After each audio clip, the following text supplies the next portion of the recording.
The cargo freighter Resilient Dawn drifted through the empty space between stars. Inside the bridge, Captain Hansol reviewed the shipping manifests with tired eyes. 15 years of hauling cargo across the galaxy had taught him that space travel was mostly boring, with occasional moments of terror. He preferred the boring parts. "Captain, I'm picking up something strange," Jiwoo said from the navigation station. The young pilot had been with his crew for 3 years now, and Hansol had learned to trust her instincts. When Jiwoo said something was strange, it usually meant trouble. "What kind of strange?" Hansol asked, setting down his tablet. "It's a distress signal. Old frequency, human military band. Nobody uses those channels anymore, not since Earth joined the Galactic Coalition." Jiwoo's fingers danced across her console, trying to clean up the signal. "It's breaking up badly, but I think it's coming from the outer rim." Hansol felt his stomach tighten. The outer rim was wild space, far from the protected core systems where the Coalition maintained peace. Out there, pirates and raiders operated freely, knowing that help was always too far away. "Put it through," he ordered. Static filled the bridge, crackling and popping. Then a voice emerged, desperate and afraid. "This is Theta 7 mining colony. Under attack. Rin swarm has blockaded the system. 40,000 civilians. Defenses failing. Coalition response is 3 weeks away. We have 72 hours before. Please, anyone. 200 humans on station." The message cut off, then repeated. Hansol sat frozen in his chair. He knew that voice. He had heard it every day growing up, teasing him about his grades, laughing at his jokes, crying at their mother's funeral. "That's Yoonji," he whispered. "That's my sister." The bridge fell silent. Diane, the chief engineer, looked up from his maintenance reports. Dr. Myray stopped organizing her medical supplies. Even Jiwoo turned away from her console to stare at the captain. "Captain, Theta 7 is 4 days away at maximum burn," Jiwoo said quietly.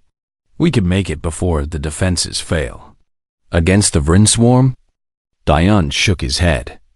"Hansol, we're a cargo freighter. We have one defensive laser that couldn't scratch paint off a shuttlecraft. The Vrin travel in packs, usually a dozen ships or more. We'd be flying into a death trap." Hansol knew Doyum was right. The Resilient Dawn was not a warship. She was a stubborn old freighter with patched hull plating and engines that needed constant maintenance. Taking her into a combat zone was suicide. But Yoonji was on that station. His little sister, who had followed him into space despite their father's wishes, who had chosen the dangerous work of mining colony management because she wanted to see the galaxy just like him. "How fast can we get there?" Hansol asked. Jiwoo checked her calculations. 4 days, 6 hours if we push the engines past safety limits. Diane will hate it, but the ship can handle it. "I already hate it," Doyen muttered, but he was already moving toward engineering. "I'll start prepping the engines. If we're going to do something stupid, we might as well do it properly." Dr. Myray began pulling up medical databases. "I'll research Vrin physiology. If we're going into a fight, I need to know how to treat injuries from their weapons." Hansol stood up and walked to the communication console. His hand shook slightly as he opened a channel he had not used in over a decade. It was an old Earth military frequency, one that every human ship still carried but rarely activated. It was meant for emergencies, for moments when the normal channels could not help. This qualified. "This is Captain Hansol of the Resilient Dawn, Human Registry, broadcasting on Priority 1 emergency band," he said slowly, making sure every word was clear.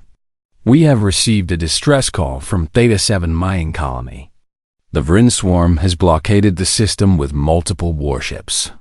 40,000 civilians, including 200 human workers, are in immediate danger. Colony defenses will fail in 72 hours. Galactic Coalition response time is 3 weeks. We are responding to the distress call, but require immediate military assistance. This is not a drill. Repeat, this is not a drill. Any human vessels capable of combat operations, please respond to Theta 7 coordinates. SOS, SOS, SOS. He sent the message on continuous broadcast, knowing it would be picked up by relay stations across human space. Whether anyone would respond was another question. Earth's military was small compared to the great coalition fleets, and they were spread thin across dozens of systems. Message is broadcasting, Jiwoo confirmed. Every human ship within 100 light years will hear it within the hour. Good. Hansol sat back down in his captain's chair. Set course for Theta 7. Maximum burn. The resilient Dawn shuddered as her engines flared to life, pushing harder than they had in years. The ship groaned and creaked, but she held together. Dayoung would have his work cut out for him, keeping everything running at these speeds. As they jumped into hyperspace, Hansol stared at the streaking stars outside the viewport. He thought about Yoonji, probably helping organize the civilian evacuation, keeping people calm even as death approached from orbit. She had always been brave, braver than him. He thought about the Vryn Swarm, infamous pirates who had terrorized the Outer Rim for decades. They did not kill their victims quickly. They took prisoners, sold them as slaves to whoever would pay. The lucky ones died in the raids. He thought about his small crew, good people who deserved better than to die in a pointless gesture. But none of them had questioned his decision. They knew what this meant to him.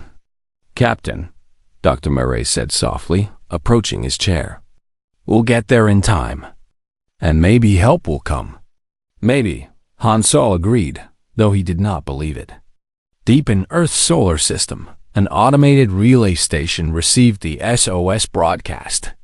Its computers analyzed the message, recognized the priority code, and immediately began routing it through every military and civilian channel in the network.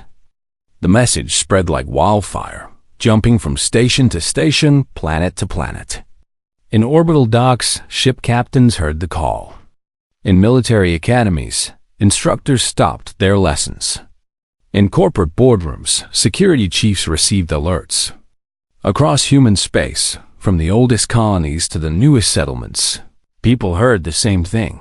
Humans were in danger, and they were calling for help. The response began immediately. Ships altered course. Weapons were armed. Crews were assembled. The galaxy was about to learn something important about humanity. When one of them calls, the rest answer. Always. The resilient Dawn raced through hyperspace toward Theta 7. Alone, but not for long. Behind them, slowly but surely, humanity was coming. And they were bringing their warships. Admiral Taijin sat in his office on Earth's orbital command station, reading the morning reports. At 60 years old, he had spent 40 of those years in military service. He had fought in the contact wars when humanity first met the galaxy, back when humans did not know if aliens would be friends or conquerors. Those had been dark days, but they had taught humanity an important lesson. Always be ready for the worst. His desk terminal chimed with an urgent alert. Priority 1 emergency band. Taijin felt his pulse quicken. That channel was only used for the gravest situations. He played the message. Captain Hansol's voice filled the office, steady despite the obvious fear behind it. Theta 7 colony. Vryn Swarm. 40,000 civilians. 200 humans. Taijin listened to the message 3 times, then pulled up star charts. Theta 7 was deep in the Outer Rim, at least a week away even for his fastest ships. The Coalition had peacekeepers in the area, but they were scattered and slow to mobilize. By the time they organized a response, everyone on that station would be dead or worse.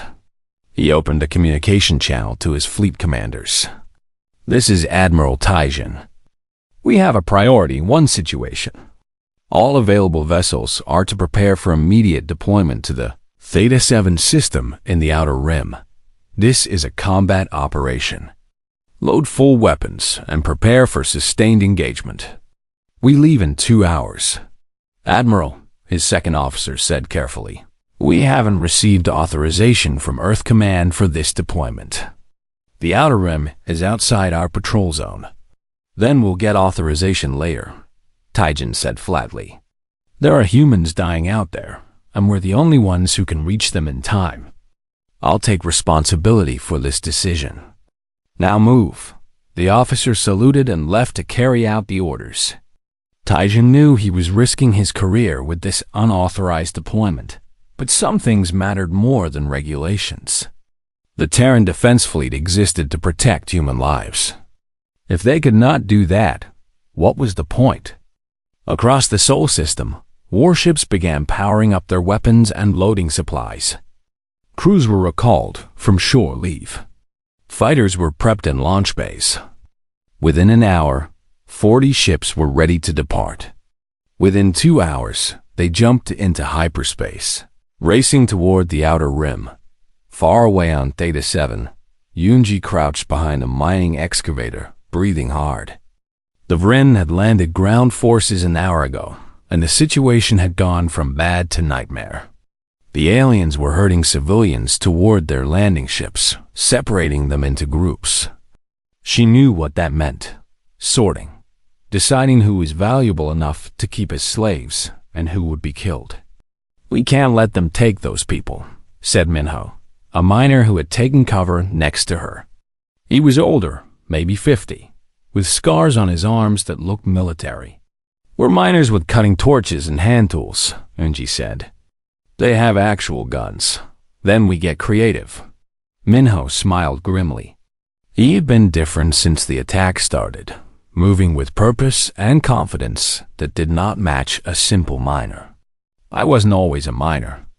Did 8 years in Terran Special Forces before I retired. And I recognized that look in your eyes. You're military family, aren't you? My brother's a ship captain, Anju admitted. Then he taught you not to give up. Minho checked his cutting torch. These tools can burn through metal. They'll burn through Vrin just fine. We gather everyone who's willing to fight, hit their supply depot, steal real weapons. Make them pay for every meter they advance. Yunji thought about the families hiding in the colony shelters. About the children crying in the dock. About her brother, who was probably halfway across the galaxy hauling cargo, unaware that she was about to die. Then she thought about what her father used to say. Humans don't surrender. Not really. We fight until we can't anymore, and then we fight a little more. Okay, she said. Let's go steal some guns. Captain Hinwu stood on the bridge of the destroyer Indomitable, studying the tactical display. His ship had been on patrol in a nearby sector when they received the SOS broadcast. He had immediately diverted course without waiting for orders. His crew knew what that meant and had prepared for combat without being asked. The Indomitable was a proper warship, not like the Coalition's peacekeeping vessels. She was built in Earth's orbital shipyards to human specifications, which meant she was tough, fast, and carried enough weapons to crack a small moon. Other species thought human ship design was excessive. Humans called it practical. How long until we reach Theta 7? Hyunwoo asked. 48 hours at current speed, answered Lieutenant Sora from the tactical station. The young officer was brilliant with numbers and strategy, but had never seen real combat. That was about to change. The colony defenses will fail before we arrive, Sora said quietly. I know. Hyunwoo studied the display showing estimated Vrin fleet positions. 12 ships, according to the distress call. His destroyer would be outnumbered, but he had advantages. Surprise, for one. The Vrin would not expect a warship to arrive so quickly, and human combat doctrine for another. The galaxy fought wars with shields and energy weapons, dancing around each other at safe distances. Humans preferred to get close and hit hard. When we arrive, we go in fast and aggressive, Hyunwoo said. Target their biggest ship first. Full weapons, no holding back. We might only get one good pass before they coordinate their response, so we make it count. Sir, that's a suicide run, Sora said. Maybe? Hyunwoo smiled. But while they're busy with us, that freighter mentioned in the SOS will have a chance to slip through and evacuate civilians. And Admiral Taijin will arrive with the real fleet in a few days. We just need to buy time. He looked at his crew. Good people, all of them. They deserved better than to die fighting impossible odds in the middle of nowhere. But they had all heard the SOS, and not one of them had hesitated. If anyone wants to object to this plan, speak now, Hyunwoo said. Silence filled the bridge. Then Sora smiled. Sir, I calculated the odds of success. They're terrible. Let's do it anyway. The Indomitable surged forward, pushing her engines past recommended limits. Behind her, across human space, more ships were doing the same. The SOS had triggered something primal in humanity. One of their own had called for help, and the response was immediate and overwhelming. On Earth, in corporate boardrooms, security directors authorized their combat ships to respond. Private military contractors scrambled their forces. Even civilian vessels with weapons modifications began plotting courses to Theta 7. This was not an official military response anymore. It was an entire species mobilizing. The galaxy had rules about warfare. Proportional response. Measured escalation. Diplomatic solutions before military action. Humanity knew these rules and usually followed them. But the galaxy also had another rule, one that everyone understood instinctively. Never threaten a predator's family. The Vryn had forgotten this rule. They were about to be reminded. In the Theta 7 system, Vryn Commander Traxxas reviewed the progress reports from his fleet. The orbital defenses were almost broken. Another day, maybe two, and they could begin loading the slaves. This raid would make him wealthy beyond measure. His sensor officer reported a small anomaly at the edge of the system. A single ship, probably a freighter trying to sneak through. Traxxas dismissed it. What could one freighter do? He did not know that the Indomitable was 2 days behind that freighter. He did not know that Admiral Taijin's fleet was coming. He did not know that humanity was coming. He would learn soon enough. The resilient dawn emerged from hyperspace at the edge of the Theta 7 system. Han Solo immediately ordered all non-essential systems powered down to reduce their sensor signature. They drifted into the system like a piece of debris, hoping to avoid detection. I've got visual on the Vryn fleet, Jiwoo said, pulling up the tactical display. 12 warships orbited the colony in a loose blockade formation. They were bigger than the resilient dawn, with weapons that could vaporize a freighter in seconds. And I'm reading drop ships on the surface. They've already landed ground forces. Han Solo's hands gripped the armrests of his chair. Somewhere down there, Yoonji was fighting for her life. Can we sneak through their formation? There's a debris field from destroyed orbital platforms, Jiwoo said, fingers dancing across her console. If we approach from the shadow side and use the wreckage for cover, we might make it to the surface undetected. Do it, Han Solo ordered. The freighter began its slow, careful approach. Every second felt like an hour. They watched the Vryn ships patrol their blockade, weapons primed and ready. If even one of those warships noticed them, the mission would end in a flash of light. On the surface, Yoonji and Minho crouched in the shadows of the mining complex. They had gathered 20 volunteers, all humans, all armed with stolen Vryn weapons from their successful raid on the supply depot. The aliens had been shocked when the attack came. They were used to species that surrendered when faced with superior firepower. They were not used to humans. The next convoy leaves in 10 minutes, Minho whispered, checking his weapon. They're loading civilians into transport ships. We hit the guards, free the prisoners, then fall back to the shelters before reinforcements arrive. That's a terrible plan, Inji said. You have a better one? She thought for a moment, then smiled. No, let's do it. The attack came fast and brutal. 20 humans against 40 ring guards, but the aliens were not prepared for the sheer aggression of the assault. Humans did not take cover and returned fire carefully. They charged straight into the enemy, fighting at close range where their smaller size and faster reflexes gave them an advantage. Yunji shot 2 guards before they could react, then tackled a third to the ground. The Vrin was stronger, but she had grown up wrestling with Han Sol. She knew how to fight dirty. Her knee found the alien's weak spot, and it went down gasping. Prisoners are free. Move, move. Minho shouted, herding the terrified civilians toward the sheltered tunnels. The Vrin reinforcements arrived, but by then the humans had already vanished into the mining complex. The aliens pursued, but these tunnels had been dug by humans for human use. The Vrin were too large to follow into many passages, and their thermal sensors could not track targets through meters of rock.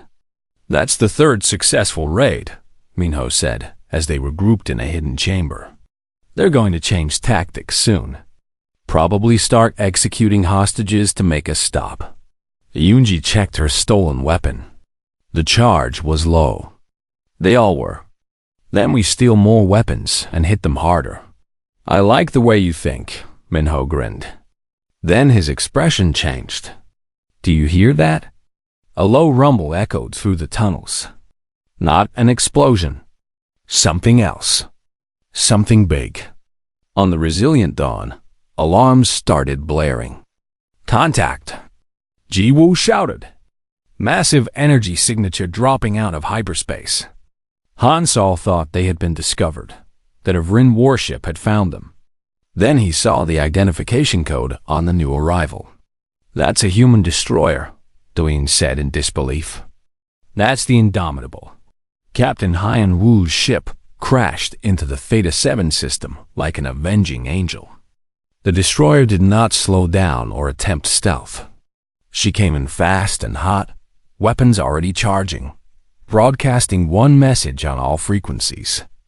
This is Captain Hyunwoo of the Terran destroyer Indomitable.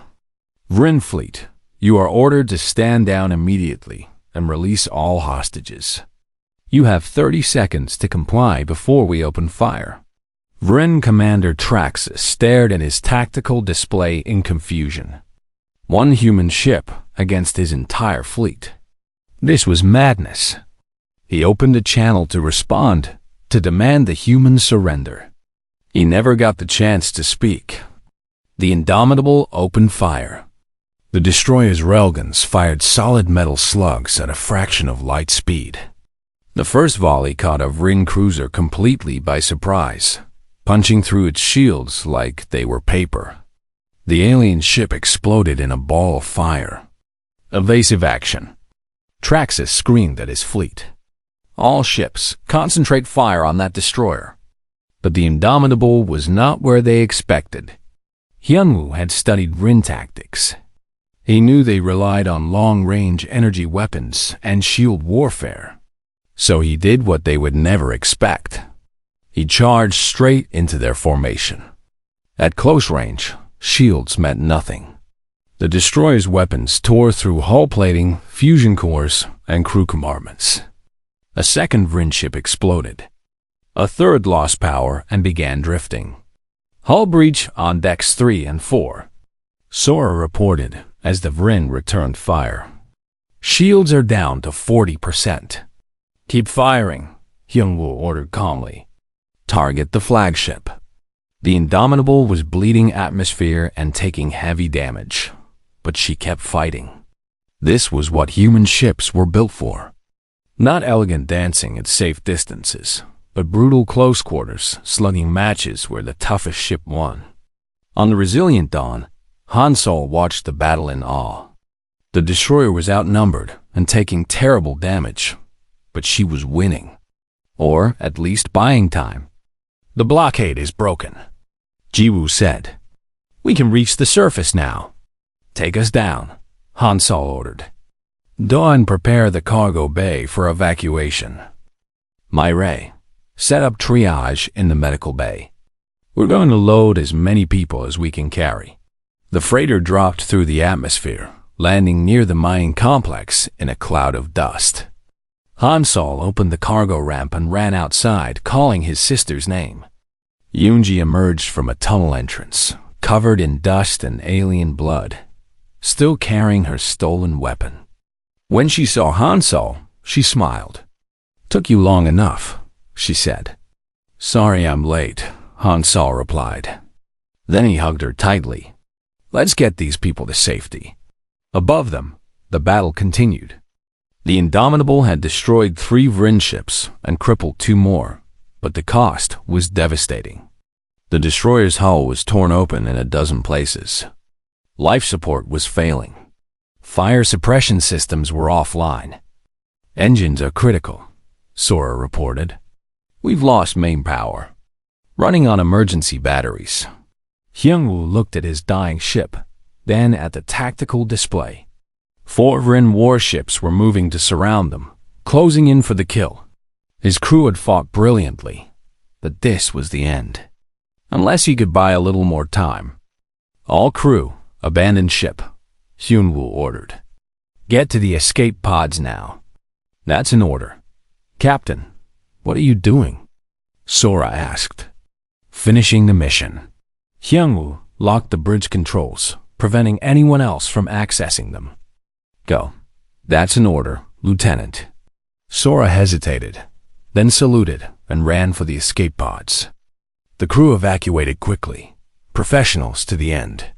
Within minutes, small pods were jettisoning from the dying destroyer, scattering into space.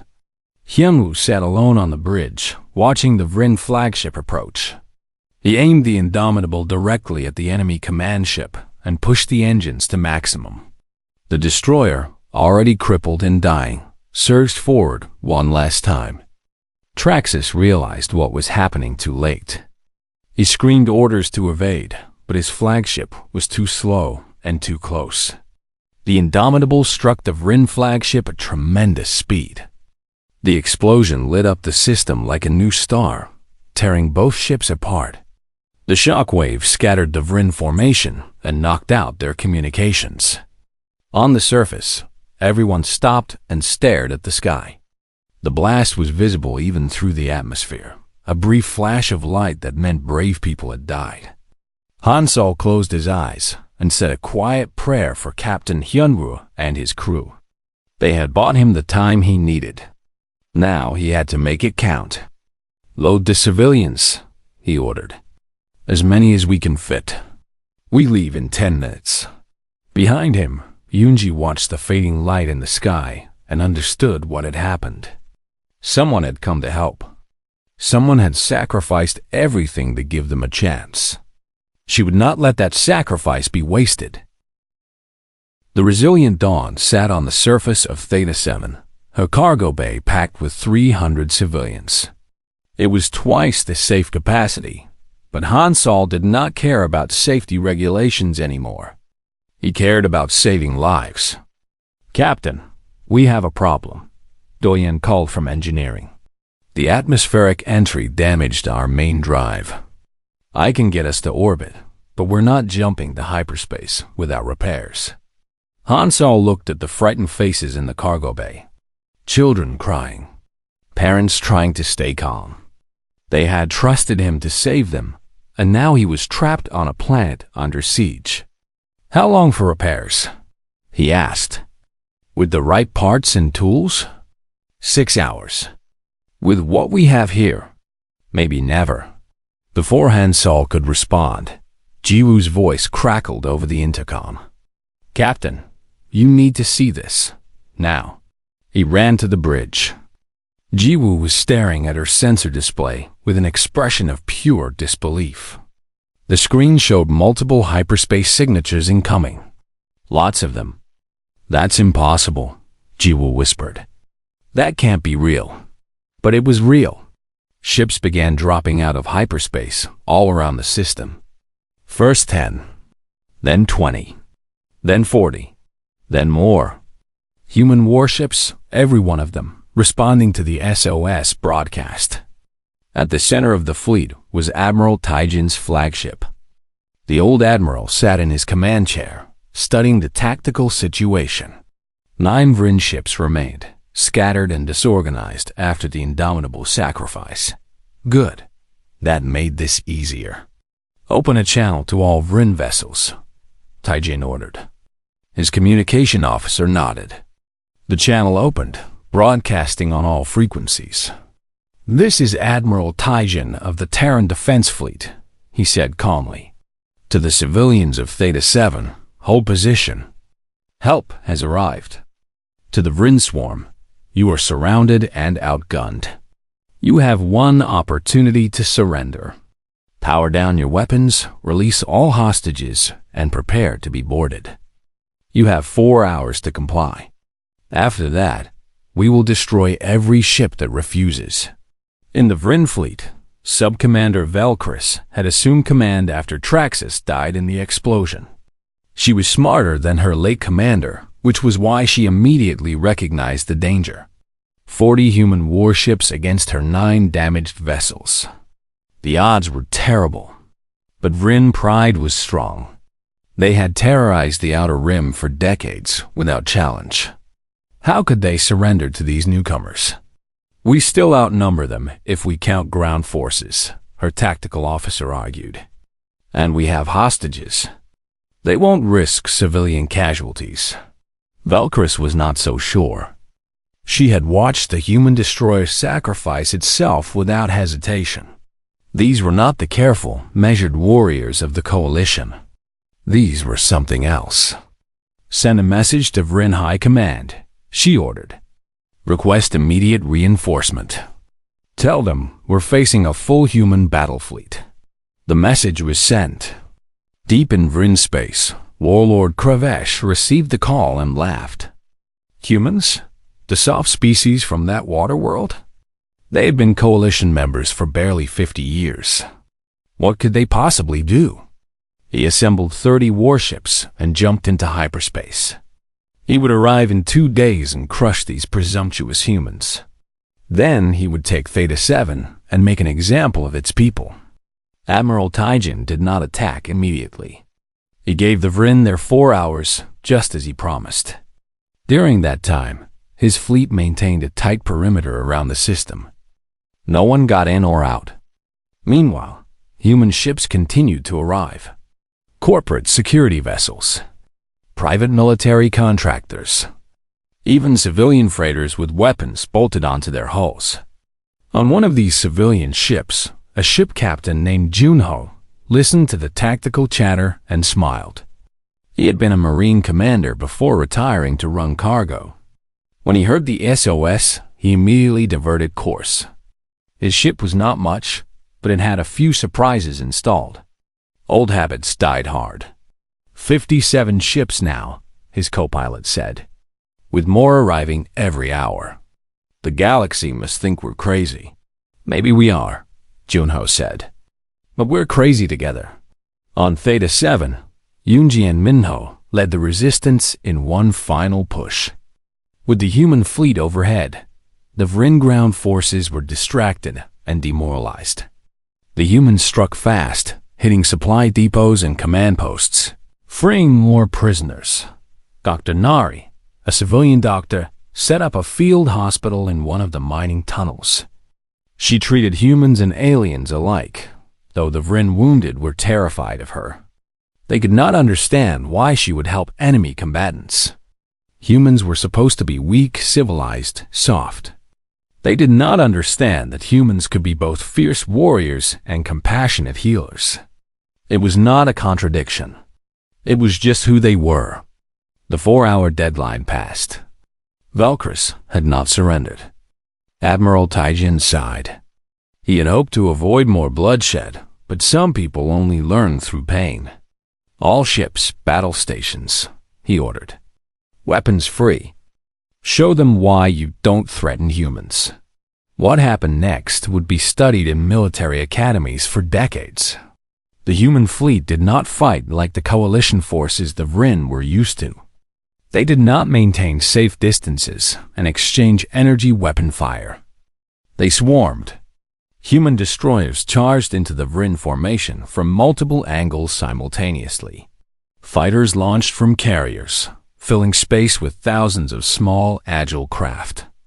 Electronic warfare ships flooded enemy sensors with false signals and hacked into their computer systems. The Vryn tried to coordinate their defense, but the humans were everywhere at once. A Vryn cruiser found itself surrounded by 4 human destroyers, all firing at point-blank range. It lasted 30 seconds. Commander Junho's civilian freighter was not just a cargo ship anymore. When the attack began, hidden panels slid open to reveal missile launchers. He fired every weapon he had, then rammed his ship into a Vryn corvette. Both vessels took heavy damage, but the human ship's reinforced hull held. The Vryn corvette broke apart.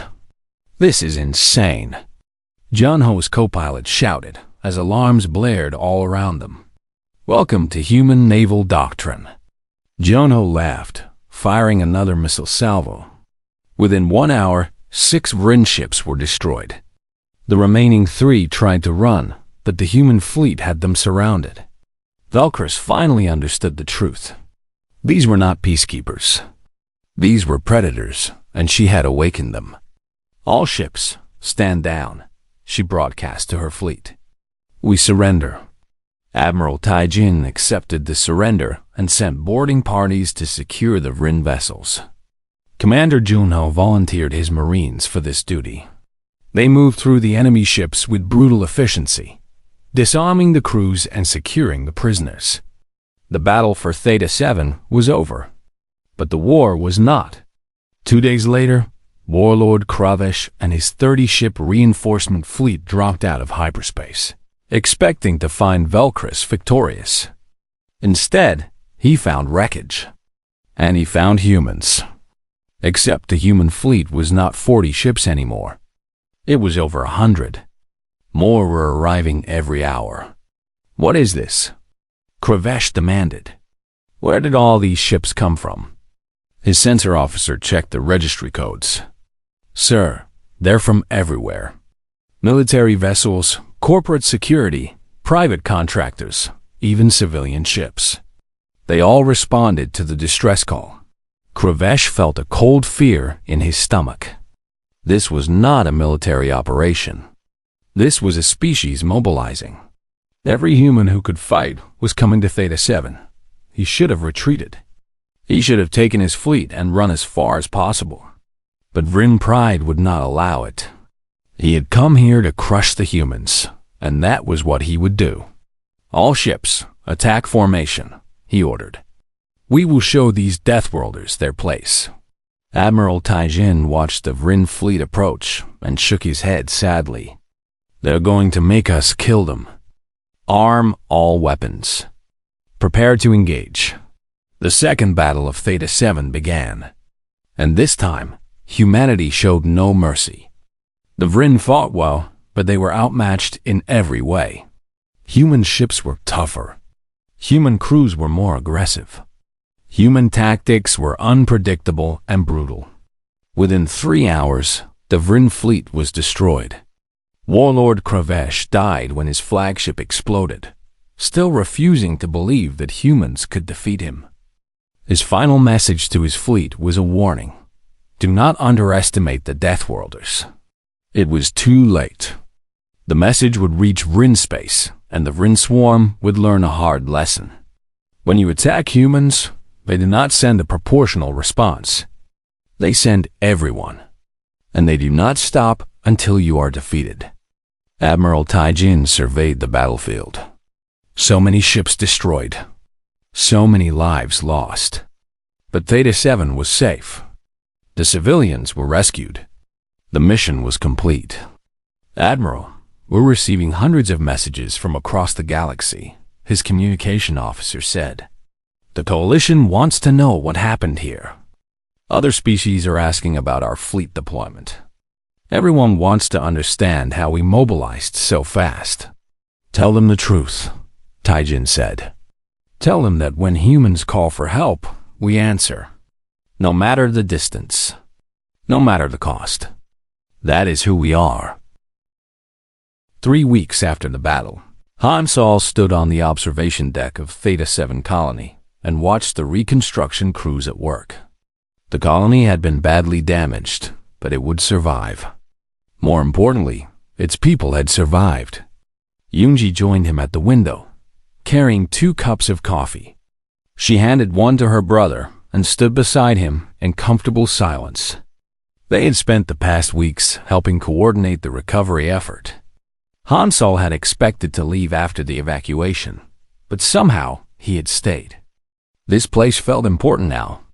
The coalition investigators finished their interviews today, Yoonji said. They're calling it the Theta 7 incident.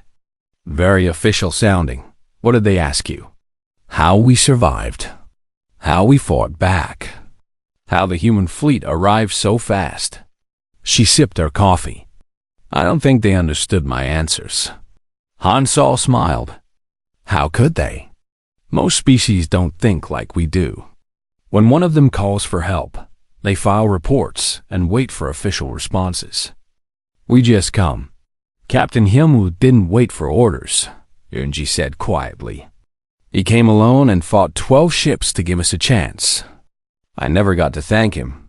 None of us did. Han Sol thought about the brave captain who had sacrificed everything. But we can honor his memory. We can make sure this colony survives and thrives. We can prove his sacrifice meant something. Down on the planet's surface, Doyeon was teaching alien engineers about human ship design principles. They were fascinated and horrified in equal measure by how much punishment human vessels could absorb. You build your ships to survive being destroyed, one engineer said. That's terrifying. We build our ships to protect the crew, Doyeon corrected. Everything else is secondary. Engines can be replaced. Hull plating can be fixed. But we only get one chance to save our people. In the medical center, Dr. Myre was conducting a joint study with alien doctors. They were comparing treatment methods for various species.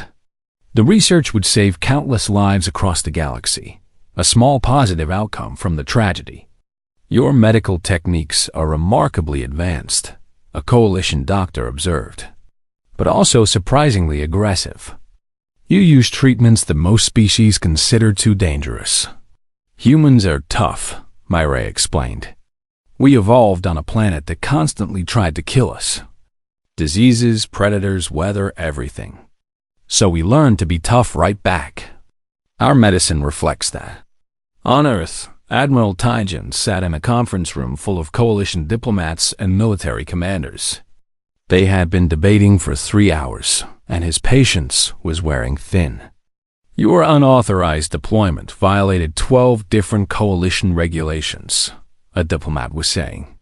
You mobilized a fleet without proper authorization, engaged in combat outside your jurisdiction, and encouraged civilian vessels to arm themselves for warfare.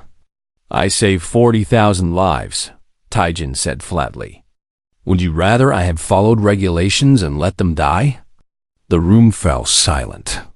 The diplomat looked uncomfortable. Finally, a coalition military commander spoke up. Admiral Taijin, we understand your actions. But you must understand our concern. Your species mobilized over 100 ships in less than a week. You crossed half the galaxy without hesitation. You destroyed 2 entire pirate fleets without mercy. The galaxy is asking questions. Are humans aggressive? Are you a threat to peace? Taijin stood up and walked to the window. Earth hung in space below, blue and beautiful and deceptively peaceful. Let me tell you about humans, he said. We come from a world that tried to kill us every day. Storms that could destroy cities. Diseases that wiped out millions. Predators that hunted us before we learned to hunt them back.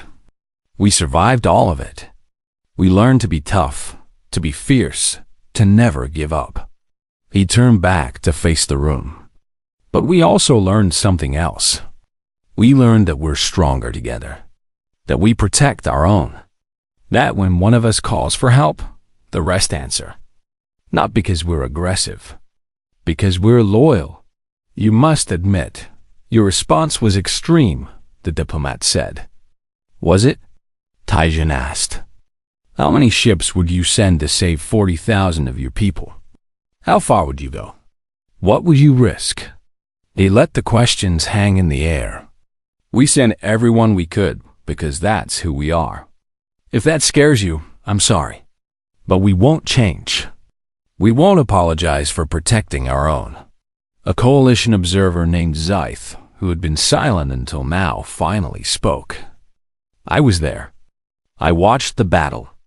I saw human ships take damage that would destroy any other vessel and keep fighting.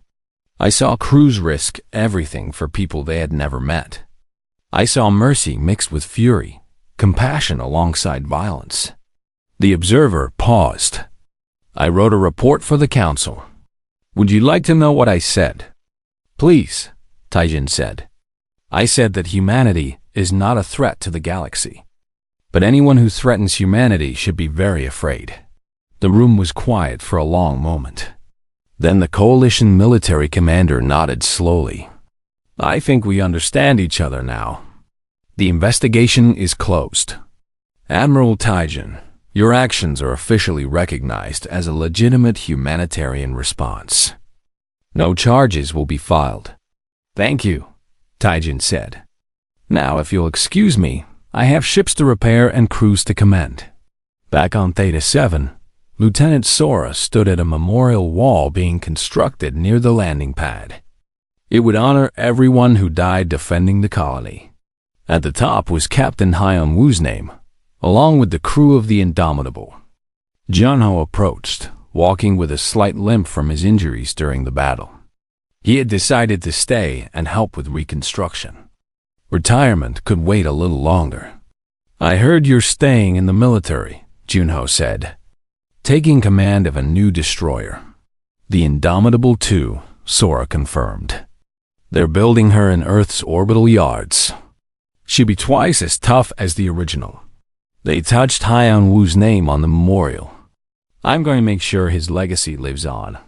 He'd like that, Junho said. What will you tell new crew members about what happened here? The truth. That when humans call for help, we answer. That we fight for each other. That we never leave anyone behind. Sora smiled. And that we're the most stubborn, loyal, fierce species in the galaxy. 6 months passed. Theta 7 colony was fully operational again, better than before. The memorial wall was complete, covered in names and surrounded by flowers. Tourists came from across the galaxy to see the place where humanity proved what it was capable of. In a distant sector, a new distress call went out. Pirates were attacking a mining station. The station had 15,000 workers. 12 of them were human. The first human warship arrived within 8 hours. Within a day, 20 more appeared. The pirates fled before a single shot was fired. They had heard the stories about Theta 7. They knew what happened when you threatened humans. Admiral Taijin heard about the incident and smiled. The galaxy was learning. Slowly but surely, they were learning. On the Resilient Dawn, Hansol sat in his captain's chair, reviewing a new shipping contract. Diane had finally repaired all the damage from their desperate run to Theta 7. Jiwoo had charted a safe route through the core systems. Dr. Myray had restocked the medical bay. Captain, we're receiving a priority communication, Jiwoo said. It's from Earth Command. Hansol accepted the message. Admiral Taijin's face appeared on the screen. Captain Hansol, I wanted to personally thank you for your actions at Theta 7. You risked everything to respond to that distress call. You saved hundreds of lives and inspired thousands more. The Terran Defense Fleet is offering you a commission. We could use someone with your courage. Han Sol thought about it for a moment, then shook his head. Thank you, Admiral, but I'm a civilian. I haul cargo. That's what I'm good at. Taijin smiled. I understand. But if you ever change your mind, the offer stands. In the meantime, know that you're a hero to a lot of people, including me. The communication ended. Diane looked at Han Sol curiously. You could have been a military captain. Why say no? Because someone needs to haul cargo to these colonies, Han Sol said. Someone needs to maintain the supply lines that keep them alive. Someone needs to be out here, ready to hear the next distress call. You think there'll be another one? Jiwo asked. Maybe. Probably. Han Sol stood up and stretched. But if there is, we'll answer. Just like we did before. Even if it means flying into certain death again? Diane asked. Especially then, Han Sol said. That's what humans do. We answer when our people call. No matter what. The resilient Dawn jumped to hyperspace, carrying her cargo to the next colony. Behind them, Theta 7 continued its reconstruction. Above them, human warships patrolled the space lanes, protecting the weak and deterring the aggressive. And across the galaxy, other species watched and learned and understood a simple truth. Humans were not the strongest species, or the smartest, or the most advanced. But they were the most loyal. They were the ones who answered distress calls from halfway across the galaxy. They were the ones who brought their whole fleet when one of their own was threatened. In the years that followed, the Vryn swarm never recovered from their losses at Theta 7. Other pirate groups avoided human colonies entirely. Peace and prosperity spread through the outer rim, as species realized they were protected by the Deathworlders from Earth. And whenever a distress call went out, no matter where or when, the response was always the same. Human ships would arrive, weapons ready, asking one simple question. How can we help?